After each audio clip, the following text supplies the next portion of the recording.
The American light tanks, bringing up much-needed supplies, were in column as they began to take fire. When the second in line was hit, the crew bailed out except for the driver, whose head had been blown off. But the damaged vehicle was blocking the road, so a quick-acting PFC. Marvin Wiseman jumped inside, started it, and backed it off the road. To stop the tank, Wiseman had to cut off the fuel because the dead driver's foot was jammed against the gas pedal. The rest of the column was able to continue on. It was January 9, 1945, and another turn in the bloody fight for the village of Herlesheim, France, between Colmar and Strasbourg, and close to the Rhine River on the German border. German forces, trying to stop Lieutenant General Alexander Patch's U.S. 7th Army's advance toward Germany, were attempting to break through the Americans' right flank near Herlesheim. The Germans had launched their winter offensive in the Alsace region with the hope of breaking through the American lines, weakened as a result of shifting forces to the Ardennes, to recapture the political and strategic prize of Strasbourg, destroy several Allied divisions, and drive the Allies from Alsace-Lorraine. Ambitious goals, to say the least. The Germans' intention was to either strike south from their Rhine bridgehead, which centered on the towns of Gamsheim and Herlesheim, the latter an attractive, half-timbered hamlet of approximately 700 persons, toward Strasbourg and link up with the 19th Army in the Colmar pocket, or advance north to the town of Hagenau and pinch off American forces there. Terrain and weather dominated the area. Snow and heavy ground fog blanketed the region, neutralizing Allied air superiority. The west bank of the Rhine was poor tank country. Although flat and open, it was punctuated by small clusters of woods and crisscrossed by many small waterways, with many of the bridges having been destroyed. To the north of the bridgehead, the Moder River runs along the southern edge of the town of Rohrwiller and then north through Drusenheim. The Zorn River runs northeast along the western edge of Herlesheim, joining the Moder about 200 yards northeast of La Brie-Muelle, a small cluster of buildings east of Rohrwiller and north of Herlesheim. Kleinbach Creek roughly parallels the Zorn and flows through the center of Herlesheim. The Landgraben River runs somewhat perpendicular to the Zorn along the northern edge of the nearby Steinwald forest and through the village of Offendorf. The Steinwald, north of Gamsheim, dominates the ground south of Herlesheim. In 1945, a two-lane road, the D468, connected Gamsheim, Herlesheim, and Drusenheim. Another road ran southwest from Bischwiller through Rohrwiller and La Brie-Muelle, joining the D468 just north of Herlesheim. A small secondary road connected Herlesheim and Offendorf, and then snaked south along the Rhine to Gamsheim. A railroad line also ran along the eastern edge of Herlesheim, roughly paralleling both the D468 and the Zorn, the railroad embankment providing defilade for anti-tank guns. American intelligence believed the German bridgehead was defended by only a small force of poor quality. In reality, this turned out to be elements of two well-organized and well-supported German divisions, the 10th SS Panzer Division Frundsberg, which had fought in Holland during Operation Market Garden, and the 553rd Volksgrenadier Division. The 12th U.S. Armored Division, commanded by World War I veteran Major General Roderick R. Allen, had arrived in France in mid-November, fought near Luneville and then Bitch in December. It had then gone into reserve before the Germans launched their Nordwind offensive. Elements of the division were ordered to the town of Hochfelden on January 6th to support operations to wipe out the German Rhine bridgehead. It was to be a joint operation with French forces driving up from the south and the U.S. 79th Infantry Division demonstrating against Drusenheim in the north. Herlesheim, about 4 kilometers west of the Rhine and at the center of the bridgehead, was to be taken in a pincer movement. No one knew how difficult this operation would be. The 12th was to use only one of its combat commands for the operation, Combat Command B, CCB, which included the 56th Armored Infantry Battalion and the 714th Tank Battalion, along with Company B, 119th Armored Engineer Battalion, and the 18 105 mm howitzers of the 494th Armored Field Artillery Battalion in direct support. In preparation for the attack, The armored infantry of CCB moved in the early morning of January 8th to the town of Kurzenhaus and the tanks to Weiersheim, west of Herlesheim. CCB, under Colonel Charles Bromley, was organized into two task forces. The 56th Armored Infantry Battalion, minus its Company C, with Company B, 714th Tank Battalion attached, was designated Task Force Rammer under Lieutenant Colonel Lewis L. Ingram. The 714th Tank Battalion, under Lieutenant Colonel Witheriam J. Phelan, with Company C, 56th, in place of its own Company B, was designated Task Force Power. Both units were ordered to attack Herlesheim from the north on January 8th, jumping off from just west of Rohrwiller at 10 a.m. Company L, 314th Infantry Regiment, 79th Infantry Division, had secured a bridgehead across the Zorn at a small group of buildings, La Brémoule, which contained machinery for regulating the flow of the river, referred to as the waterworks. Between Rohrwiller and La Brémoule were two footbridges over branches of the Moder, then a bridge over the Zorn just before La Brémoule, where CCB was to pass through Company L 314's lines, and a second bridge over Kleinbach Creek as it flowed through Herlesheim. These features would all play important roles in the upcoming battle. The planning was meticulous. At 8 a.m., TF Rammer moved out from Kurzenhaus, followed by TF Power, which took the lead at Bischwiller with 17 M4 Shermans of Company C, 714th under Captain Charles C. Clayton. Between Bischwiller and Oberhofen, the tank swung east and then south to the main road, traveling 800 yards before deploying an attack formation in the snowy field. Captain Clayton went forward on foot to check the line of departure, the first bridge which his tanks would have to cross, and found the last planks being put in by the 40th Engineer Combat Regiment. Captain Robert W. Harrington's Company A, 714th, followed Clayton's tanks, less the detached 3rd Platoon, the 1st and 2nd Platoons continuing to Rohrwiller, where they secured the northern part of the town. Company D, 714th, with 5 M5A1 Stuart light tanks, reached Bischwiller about 9:30 and was assigned to evacuate the wounded and haul supplies. Captain David S. Fairbairn's Company C, 56th TF Power, overstrength with 251 officers and men, was to move east between Rohrwiller and Herlesheim to protect the assault's left flank. Once Herlesheim was taken, Fairbairn was to pass east of the town, continue on to Offendorf, and meet the French advancing from... The foot troops climbed onto Harrington's and Clayton's tanks at Weiersheim, with the anti-tank platoons half-tracks following. Upon reaching their assembly area, the infantry dismounted and organized for the attack.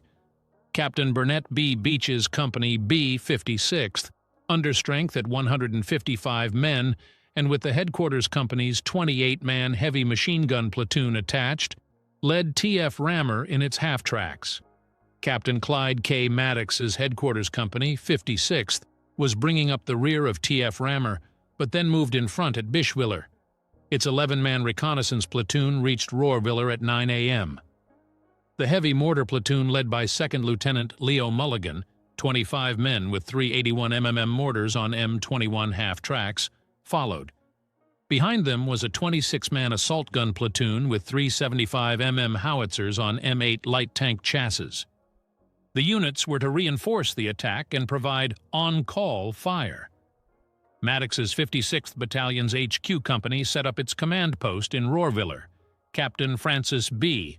Drass's Company A, 56th, followed Beach's Company B with its 190 men, reaching Rohrwiller about 11 a.m. At approximately 2:30, the two companies jumped off. Rolling after Drass's company was Company B, 714th, with 17 Shermans, under Captain James W. Lehman.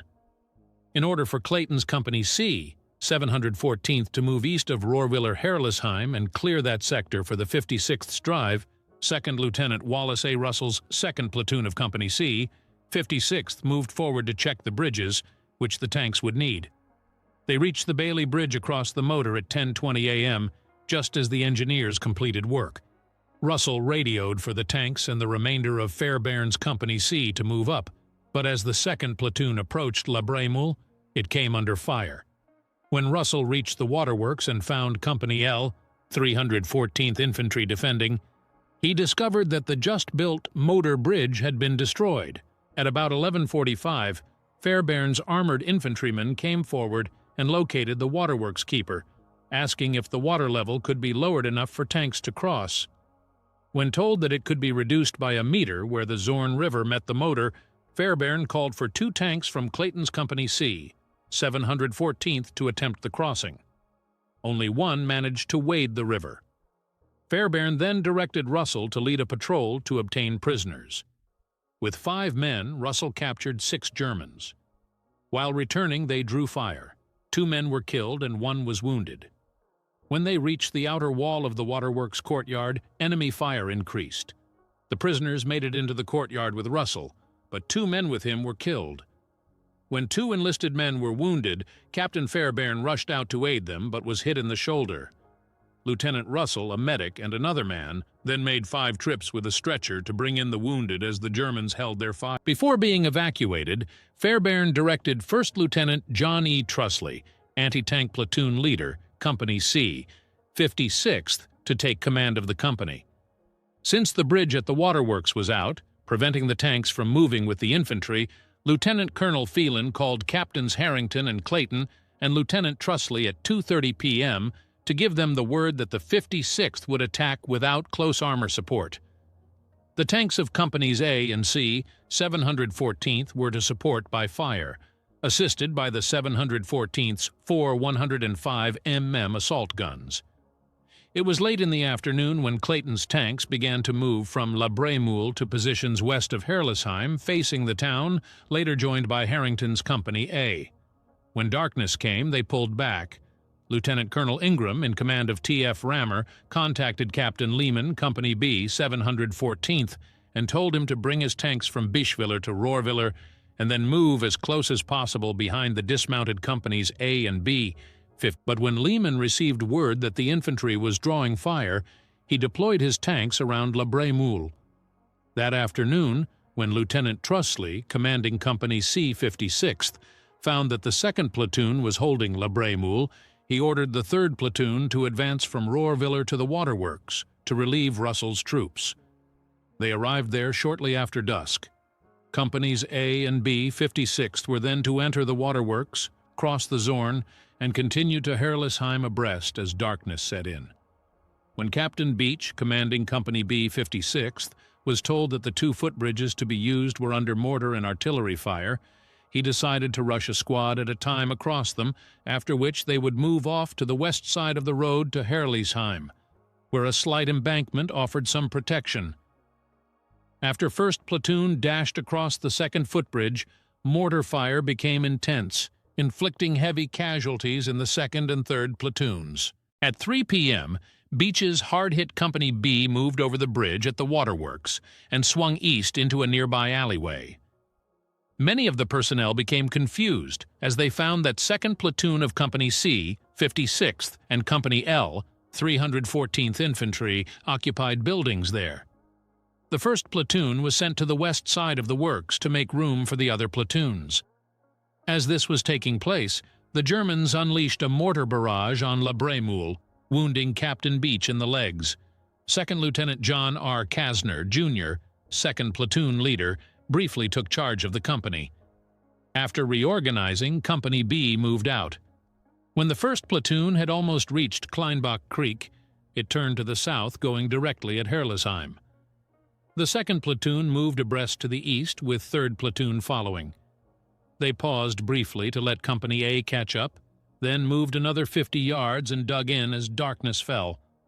Drass's Company A, 56th, left its dismount area at 3 p.m. and crossed the 2 footbridges. About 10 p.m., the 2nd Platoon reached its assigned sector and deployed, while half of the 1st Platoon took positions behind it. The rest of Company A remained at La Brémoule. Company B, 56th, was finding the digging difficult in the frozen, snow-covered ground. Prior to the arrival of Company A, some of the men noticed a group of about 30 Germans moving toward them in the darkness across the flat ground, silhouetted against 2 burning buildings in Herlesheim. Staff Sergeant Charles F. Peischel, 1st Platoon, said, They had no formation, were talking loudly, and suspected nothing because I could see the two leading men of the party, one with a burp gun on his shoulder and another with 2 boxes of ammunition, nonchalantly walking straight toward me. The Germans were so close that word could not be passed of their approach.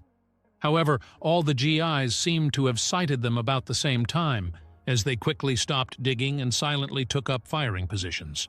When Peischl noticed that the German with the ammunition boxes was slowly putting them down, possibly suspecting that something was amiss, Peischl opened fire. The entire company then let loose. 2 light machine guns caught the Germans in a crossfire, while others heaved hand grenades and emptied their rifles. The Germans were so surprised that they were not able to get off a shot. Some escaped, but at least 12 were killed. Around 1:30 a.m. on January 9th, word came for Companies A and B to return to the waterworks. There they set up security around the buildings and courtyard, overcrowded now with all 3 infantry companies of the 56th, plus Company L, 314th Infantry. A half hour later, Lieutenant Colonel Ingram sent First Lieutenant Floyd C. Vanderhoof, XO of Company A, 56th, to take charge of Company B, 56th, replacing Lieutenant Kasner. By the end of the first day, CCB's attack had come up short, with its infantry and tanks holed up at La Brémoule, then having to fight through the commanders of both Companies B, Beach, and C, Fairbairn, 56th, had been wounded and replaced, and Company B had suffered heavy casualties. By nightfall, there was still no bridge at La Brémoule for the tanks to cross. First Lieutenant Andrew J. Cavanaugh III, 56th Headquarters Company, Machine Gun Platoon recalled, "About 0330, all hell began to break loose at the waterworks. The sound of approaching track-laying vehicles gave way to mortar shells landing in the courtyard. A group of Germans approached through an orchard to the east and began tossing concussion grenades over the wall, causing little damage. The GIs retaliated by lobbing grenades back and picked off Germans who ventured beyond the wall. 2 German panzers now came toward the waterworks and began to fire at the upper floor. Fortunately, the panzers were unable to lower their fire due to a 7-foot stone wall between them and the waterwork. One of the panzers moved to the west side of the courtyard and knocked down part of the building's outer wall. As their position was becoming untenable, Private Robert L. Scott volunteered to take a bazooka and knock out the panzer, but the weapon misfired. Undaunted, Scott ran back, picked up another, and returned. This time he hit the panzer and disabled it. The second tank then lumbered up, its crew attached cables, and pulled the disabled vehicle back toward Herlesheim.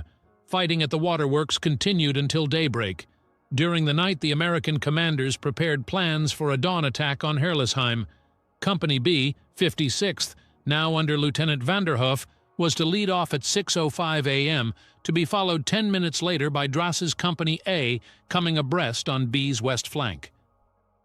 Both companies were to be at the edge of Herlesheim by dawn, then clear the town with Company A on the left bank of the Kleinbach and Company B on the right. Company C would... Lieutenant Colonel Ingram called Captain Lehman to Bischwiller at midnight to give him the plan for his tanks. At daylight, they were to cross the Bailey Bridge, which was to be ready at the waterworks, follow the infantry, and give close support. The other 2 medium tank companies were to be in fields west of Herlesheim, providing fire support. In case the Bailey Bridge was not finished, Company C was to cover the right flank from the west bank of the Zorn. At 4 a.m., Lehman found that the bridge was still not in. No work had been done on it during the night due to the shelling and fighting at the waterworks. 4 hours later, Lehman ordered all firing ceased, as a large number of Germans came forward to surrender. 125 prisoners were taken. The infantry jump-off time was moved from 6:05 to 7:30 a.m. due to the situation at La Brémoule. But when the troops failed to move out, Lieutenant Colonel Ingram arrived and got the attack going at 10:30 as the tanks of Company B, 714th, advanced down the opposite side of the Zorn. Company B, 56th, moved out of the waterworks but had to wait for Drass's Company A to come up on its flank. As Company B was moving, a heavy mortar barrage rained down on its 2nd and 3rd platoons, causing extremely heavy casualties. One of those was Lieutenant Vanderhoof, The thinned ranks of Company B pushed forward and had reached the edge of Herlesheim, where they were halted by machine gun and small arms fire coming from a clump of trees at the edge of town. To escape this hail of lead, the company veered to the southwest and then held up for a short time at the outskirts of the town. As Company A moved out of the waterworks a few minutes after Company B, it was met by mortar, small arms, and machine gun fire, but luckily suffered little.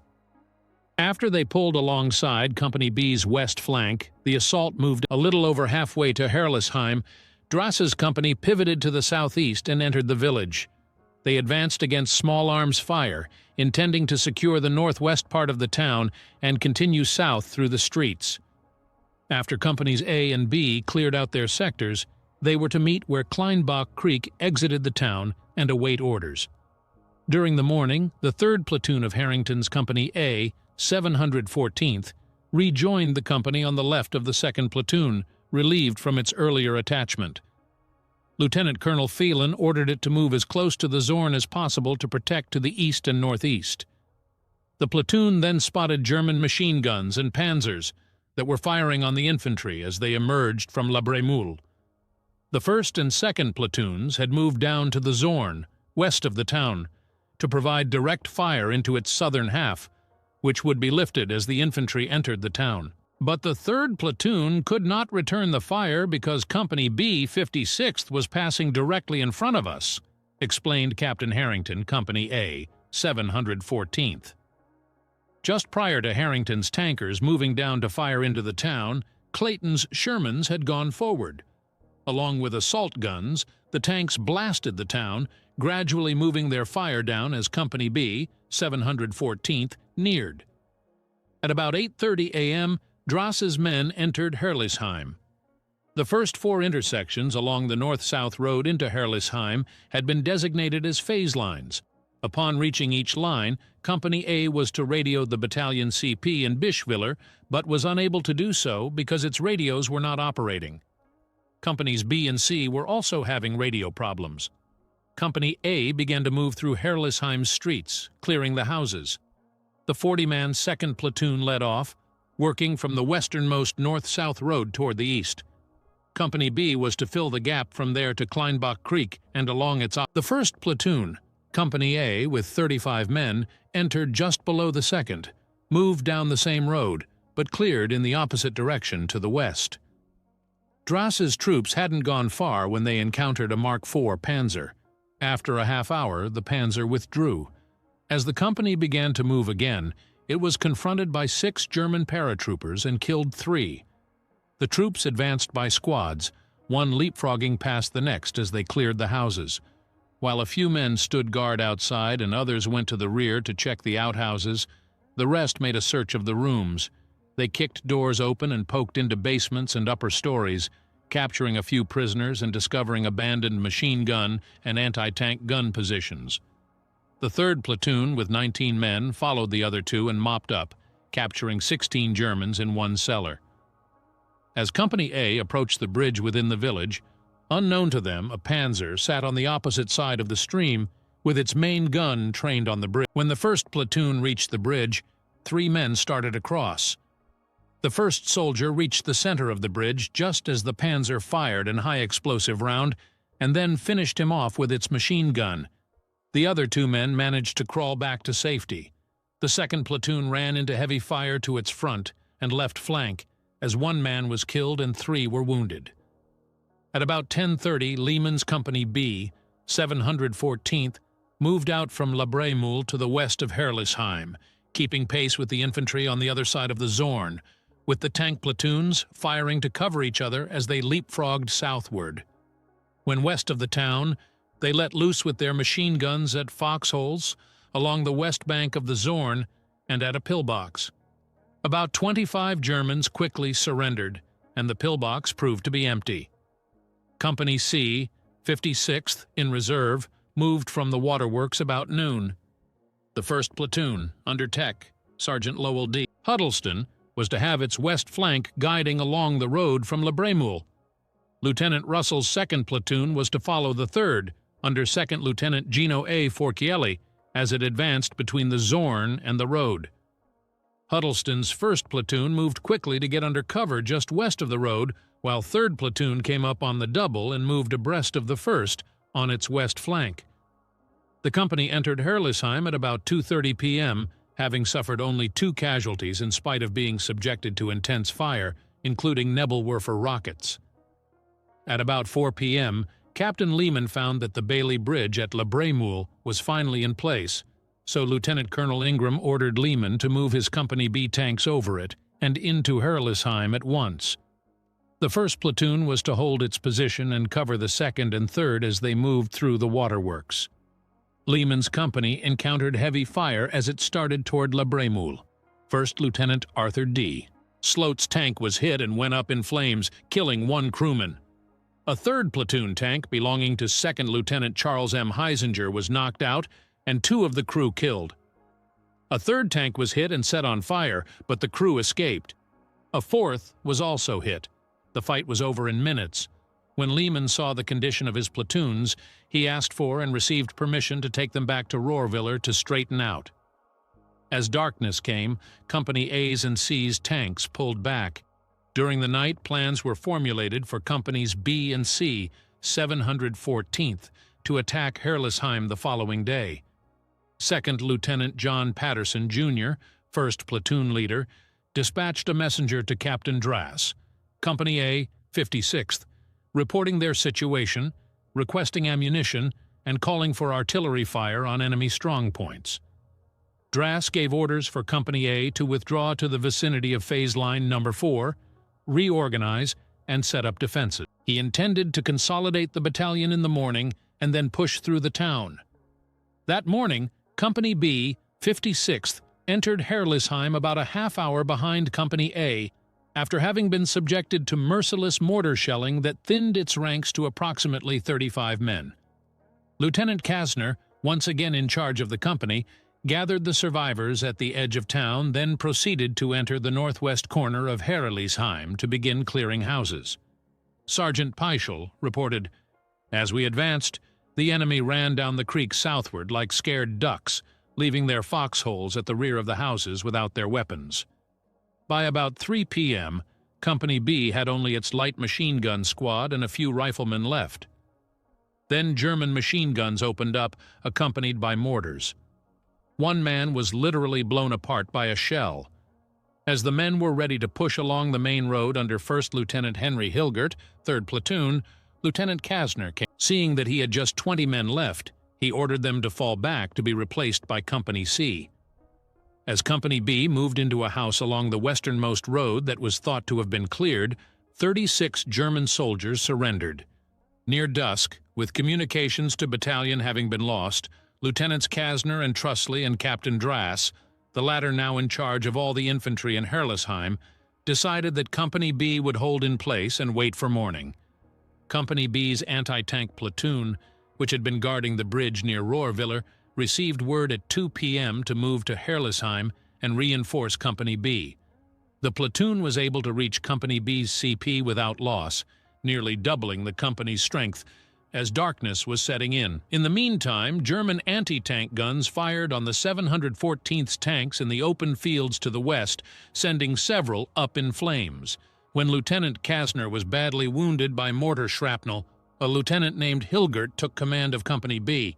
The shelling let up after 7 p.m. as more Germans began infiltrating into the area. Late that same afternoon, Company B, 119th Engineers, was told by Colonel Bromley to install a treadway bridge across the Zorn northwest of Herlesheim. But when they arrived at the site, they found the 714th's tanks ablaze in the fields, lighting up the proposed bridge site in the growing darkness. Upon seeing the fires raging, the engineers turned back. Throughout the night, the situation of the beleaguered GIs in Herlesheim became increasingly desperate. Cut off and without communications, they were subjected to German raids, some of which set fire to the houses. Orders were issued to shoot at anything that moved outside, and no one was to leave their position. Unopposed, German panzers roamed the streets and shot up houses at will. The Krauts seemed to have a system of first firing at a building with tracers to mark it, Sergeant Peischel noted. and then blowing it with a bazooka or AT gun. Some of them might have been doped up, for they would come right up to our doors, open them, and yell, "Come heraus!" We wasted no time in knocking them off. Luckily, Lieutenant Trusley's Company C, 56th, had suffered little while moving from Lebremel into Herlesheim, but his radio was knocked out. Captain Drass met Trusley and told him that Company A had taken the first 3 streets, from phase lines No. 1 to 4. Since Company B was so badly shot up, Drass directed Trusley to take the left flank and advance along Kleinbach Creek until it was abreast of his own Company A, whereupon both companies would continue the advance to the south. 4 houses had to be cleared across the creek before Company C could work down. The first platoon was chosen for the job. Several men were wounded by snipers, but the houses were cleared. At the same time, the 3rd platoon cleared houses along the west edge of the creek. Trusley contacted Drass, who directed that the company hold for the night at the positions it had taken on the battalion's east flank and remain in contact with Company A to its south and Company B to its north. At approximately 10:30 p.m., Lieutenant Colonel Ingram called 2nd Lieutenant John L. Jacobs, leader of 56th's Headquarters Reconnaissance Platoon, and told him to take his 11 men into Herlesheim and deliver 2 radios and the unit's artillery overlay plans to Company A. He was to return with company strength reports. Jacob's small force moved along the west side of the Zorn until they found a bridge they could use. As they stepped off the bridge, they encountered a dozen Germans, killing 10 and taking 2 prisoner. Under interrogation, the prisoners incorrectly reported that all the Americans who were in the town had been wiped out. By this time, approximately 33 infantrymen who had escaped from Herlesheim through the fields along the eastern bank of the Zorn joined Jacob's men. They reported that the town was cut off and surrounded, and that it was impossible to advance further because the enemy troops had orders to shoot at anything that moved. This information, along with a blazing building that illuminated the ground they would have to traverse, persuaded Jacobs to abandon efforts to enter Herlesheim. Jacobs then noticed colored lights moving in the fields to the north and east. The Germans appeared to be moving in. Shortly after midnight, a Mark IV Panzer approached Company A's sector. The Panzer shot up one house, but fortunately it was empty, then turned its attention on a 1st Platoon house next to the Company CP. It pumped 5 rounds into it, but the occupants had gone to the cellar. The Panzer withdrew after an hour, but a group of 25 Germans who had accompanied it remained for a while before moving off. When one GI shouted out an inquiry as to what company was passing, the Germans scattered, but Browning machine guns opened up and cut them down. By the end of the 2nd day, CCB had launched another assault on Herlesheim. The Bailey Bridge had been repaired, allowing the tanks to cross the Moder and advance to Herlesheim. The start of the infantry attack had been delayed until 10:30, but then a mortar barrage had inflicted heavy casualties on Hilgert's Company B, 56th, during its advance. All 3 infantry companies had reached the town and begun clearing houses, then dug in after encountering German armor. But several Sherman tanks had been disabled, and radio communications with the infantry were again out. After Company B, 714th had reorganized near Rohrwiller, Lieutenant Colonel Ingram ordered Captain Lehman to move his company to Herlesheim immediately. Lehman's mission was to contact the infantry and have them withdraw. He started out at 4 a.m. So that his tanks did not lose contact in the darkness, they moved slowly in a tight formation. After crossing the Bailey Bridge at the waterworks, they hugged the east bank of the Zorn. As dawn broke, they entered the west end of Herlesheim, and as Lehman reconnoitered, he spotted an enemy tank, which he knocked out with a point-blank shot. Lehman then encountered an American soldier who led him to Company A's position, where he spoke to Captain Drass.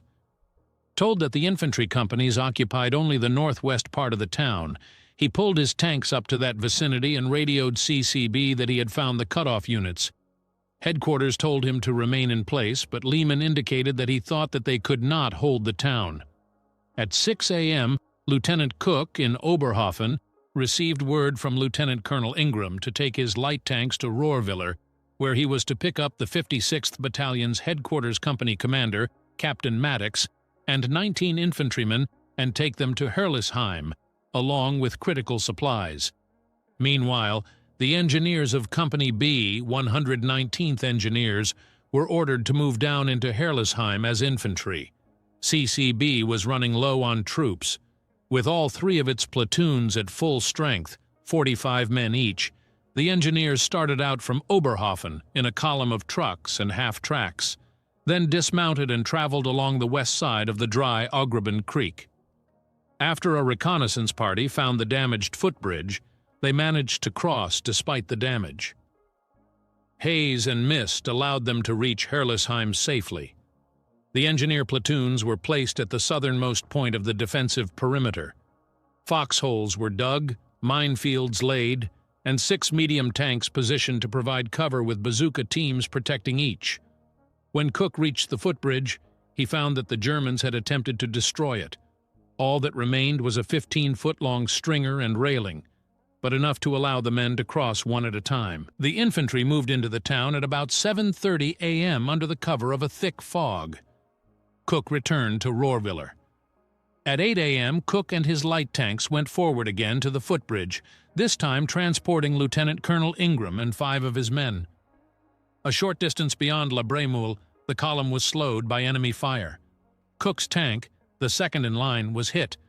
The crew jumped out unharmed except for the unfortunate driver, whose head had been blown off. That was when PFC Wiseman jumped inside, started it, and backed it off the road to allow the rest of Cook's tank column to continue on to Herlesheim.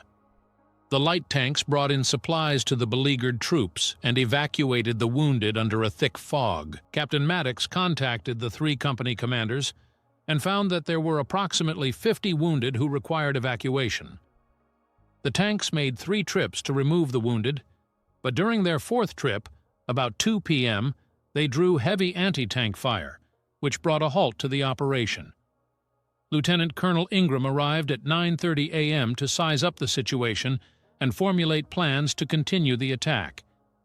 Trusley's Company C was to cross Kleinbach Creek again, recapture the houses it had taken the day before, and come up online with Drass's Company A so that both could start a push to the south. Company B, badly weakened, was to stay in reserve. Company C was to jump off after noon. Lieutenant Colonel Phelan had instructed Captain Harrington to take his tanks closer to the Zorn. They were to protect the movement of vehicles, supplies, and personnel into Herlesheim and be prepared to resume the attack. Harrington's Company A was also to cover the north and northeast part of the town, the roads leading into it from La Bremoule and Drusenheim, and the railroad embankment. Harrington placed his tanks just south and west of the waterworks. Meanwhile, Lieutenant Colonel Ingram told Captain Maddox to move his mortars and assault guns nearer to the town to support the attack. When he learned of the heavy fire that the light tanks had drawn while traversing the road to La Bremoule, he realized that he could not bring his M8 assault guns and mortar-carrying half-tracks over the same route. Instead, he had the mortars remain in place and sent his 2 assault guns to the field west of the Zorn to set up in defilade behind Augraben Creek. The 3 ammunition and CP tracked vehicles with the assault guns crossed the frozen creek at approximately 2 p.m., but the 2 M5 Stuarts broke through the ice and nosed down. Just then, the Germans opened up with heavy anti-tank fire, presumably aimed at the tanks of Harrington's Company A, 714th, which were in the field beyond the Zorn. Shells whizzed about as the half-tracks tried unsuccessfully to pull the M5S out of the stream. When firing ceased, Maddox radioed to have a wrecker brought to Rohrwiller, where he would be waiting to guide it. It wasn't until after dark that the wrecker was able to locate the M5S and pull them out. After Clayton's Company C, 714th, rolled into Herlesheim early on January 9th, and as the fog lifted, Phelan wanted Harrington's tanks to pull back from their exposed position. About 3 p.m. the tanks drew fire. Luckily, there was only light damage to 2.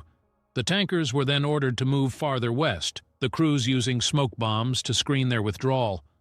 Under the cover of darkness, the 2nd and 3rd platoons were brought northwest of Rohrwiller to replenish their ammunition and fuel.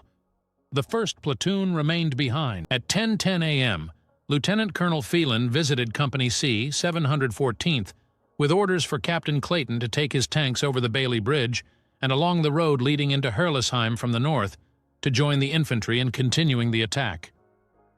It was about 11 a.m. when Clayton's company crossed the bridge and moved forward just off the west side of the road, where the embankment offered some defilade.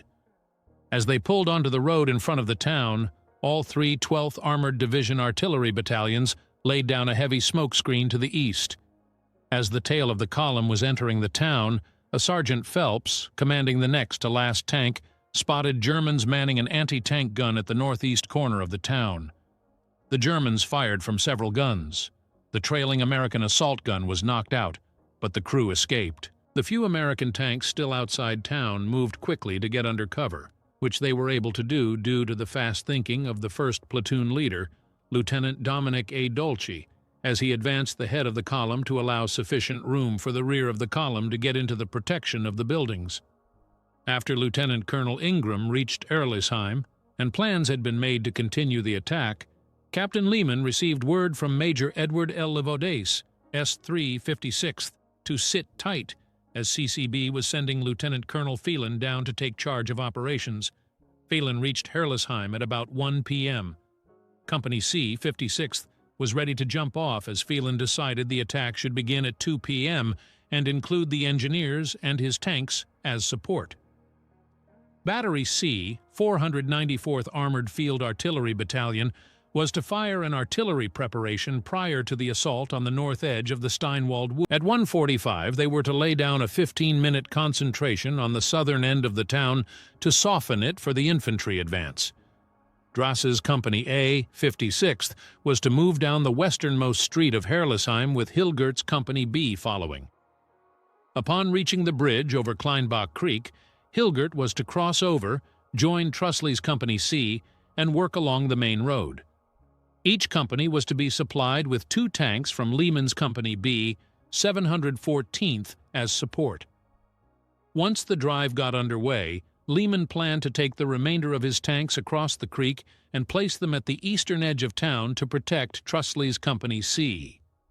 As the attack pushed south, these tanks would keep pace, except for one platoon which was to remain behind as a covering force. At the same time, Captain Clayton expected to send his 1st platoon with Drass's men along the west edge of town, the 2nd platoon to remain at the northwest corner of town to cover the open field, and the 3rd platoon to remain in place as a reserve. The tempo of artillery and mortar fire now picked up until it reached a crescendo at about 1:40 p.m., the same time that the 494th Armored Field Artillery Battalion's concentration began to pound the Steinwald Woods. By now, the 56th AIB had been reduced to about 150 men as heavy concentrations of German fire steadily plastered the town.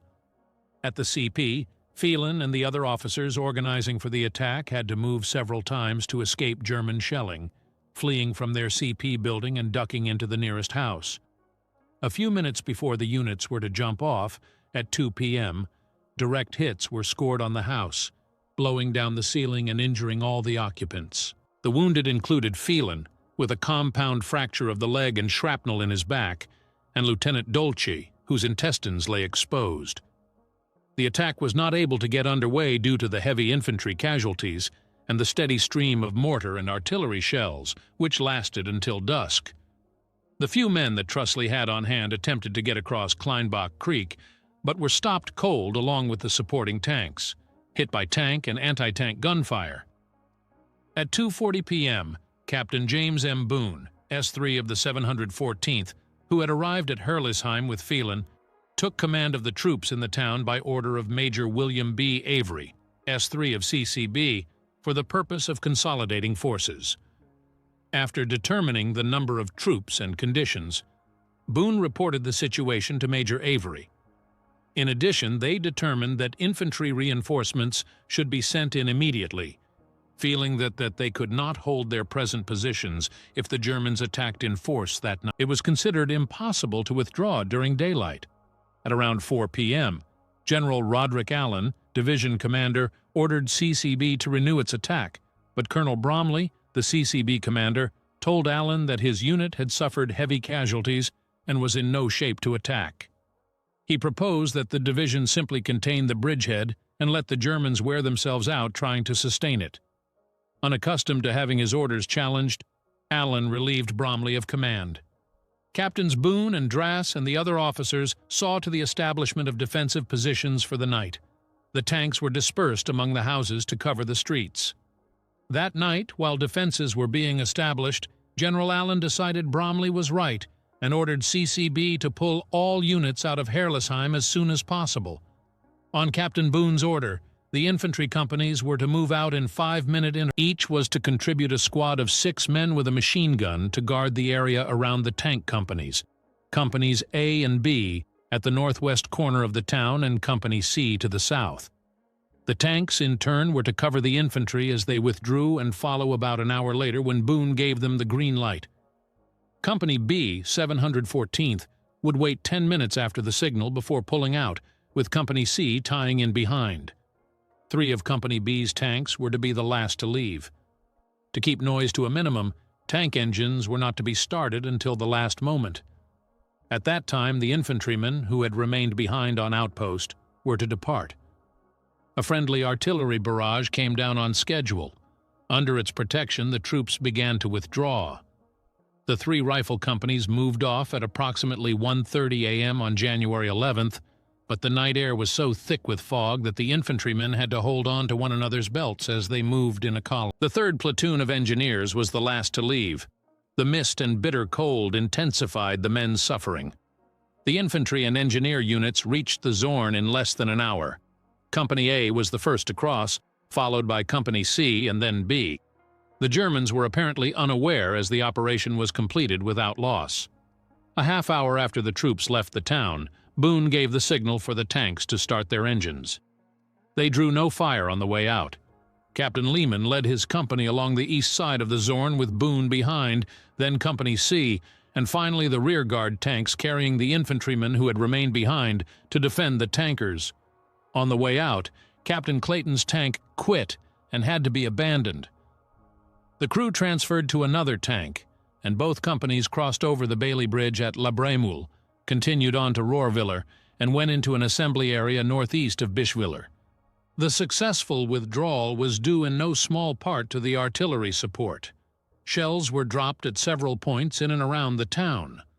All 3 of the division's artillery battalions fired concentrations, supplemented by units of the 33rd Field Artillery Brigade. The initial assault on Herlesheim had faltered due to failure to scout the terrain. While additional infantry might have helped, it's doubtful that they could have gained much. There were also claims that the officers in charge were not sufficiently aggressive. The weather had also hindered operations, especially the ground fog that had reduced visibility and prevented aerial reconnaissance. Most serious of all, the Americans had underestimated their opponents. By January 11th, the Germans had increased the number of their troops. At the same time, the battle for Hatten-Rittershofen, 2 villages about 12 miles to the north, was underway. The Allies feared the Germans would try to enlarge the bridgehead by forming a junction with these forces. While CCB, 12th Armored Division, had begun operations 3 days earlier at near full strength, the 56th Armored Infantry Battalion had taken heavy losses, including 4 wounded company commanders. Along with the 714th Tank Battalion, the 2 units were now mere shadows of their former selves, with little to show for their efforts. But General Allen would not give up. On January 16th, he committed CCA to remove the bridgehead. The renewed battle for Herlesheim continued until January 19th, with CCA now taking the brunt of the slugfest. It, too, fared no better than CCB. The result was a tactical draw, which led to a C6 Corps grade for the 12th Armored Division of unsatisfactory. In fact, the performance of the division at Herlesheim was so criticized that an Inspector General investigation of Allen was conducted. In the end, it concluded that he had done everything possible within the restrictions placed on him by higher headquarters, having been required to commit his units piecemeal while also keeping 1 combat command in Corps Reserve. On January 19th, the 36th Infantry Division relieved the battered 12th Armored at Herlesheim. The 10th SS Panzer Division was pulled out too and used to face the 42nd Infantry Division at the Gamsheim bridgehead.